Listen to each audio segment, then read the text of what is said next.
this game?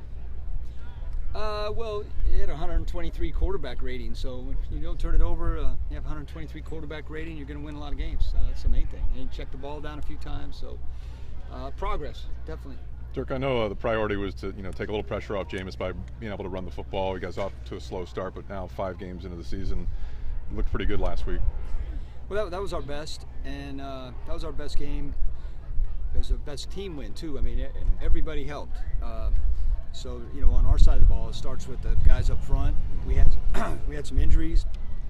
Kevin Panfield stepping in at left guard, Reed Fragel stepping in, played 24 snaps at jumbo tight end. We're down 3 O-linemen and 2 tight ends, so some guys had to step up. So that was great to see.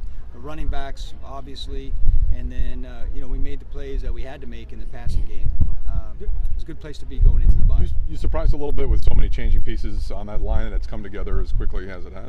No, not surprised. You guys were worried about it a lot more than I was.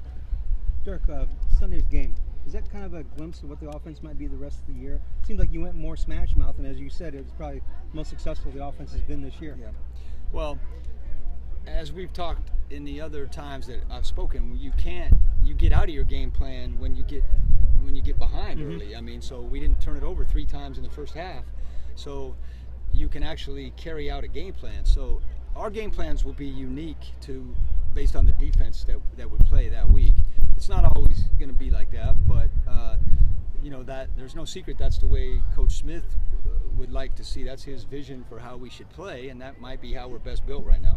Was it a case of the turnovers that modified your game plan going into the Jacksonville game, or is it the defense that you faced? Both. I mean, we're coming off a 5-turnover game.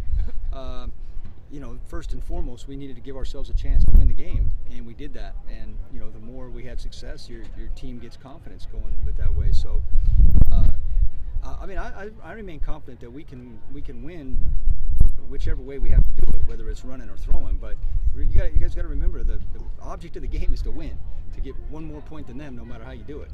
Doug has put together quite a few games, over 100 yards now, 2 in a row. What is the ceiling for him this year, do you think? What is his potential as he move on? You've seen that before. I mean, you guys know what Doug can do. He's done it before here, his rookie year. He was, for whatever reasons, he had a couple years where he maybe wasn't as sharp, or I don't even know the reasons why. But Doug's a good football player. He's one of the better backs in the league. We need to use him, and we got a nice 1-2 punch going with him and Charles right now. So hats off to him. Doug's earned it, and he's playing like he practices. So I shouldn't be surprised. He's tied for second in the league right now for most yards, rushing yards. Is there things that he's doing better than you've seen him do in the past? Is there one part of his game that he's kind of really improved on? Well, he's working hard on catching the ball, and he had some good catches the other day. The thing that's most impressive to me, and I don't know if this is different or not because I didn't watch him that close before, but he's breaking a lot of tackles. I mean, yards after contact, he's doing a really nice job. Is it optimal time right now to be going into the bye week with the injuries, and how much healthier do you think you'll be coming out of it? That's a good question. Optimal, we got momentum. I'd probably rather keep playing, but then the flip side of it is you can always use the time off, and we'll definitely get some guys back. I don't know how many, but we'll definitely get some guys back. How much will it change things to get Austin back?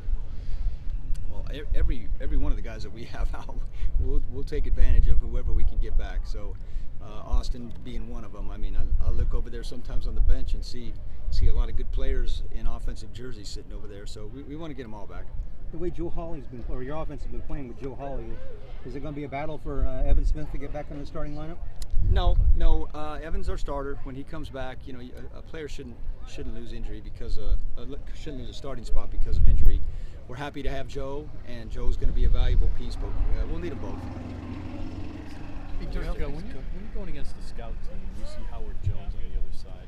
What are your impressions of him from your angle? High motor. I mean, that kid's got a high motor. He gives good effort every day. Dirk, did you feel that was the best rhythm kind of you got into as a coordinator here in Tampa last Sunday? In terms of keeping them off balance a little bit. I don't know. I mean, again, the players. It was great execution by the players more than anything. So it helps when you're running for $1.08, right? Absolutely. Yeah, absolutely. What are you seeing with Ali Marpet right now? Yeah, he's playing well. Ali's, talk about a guy who strung some games together. Ali's playing really well. He's doing a nice job. Somebody the development of Charles Sims. He missed 8 games last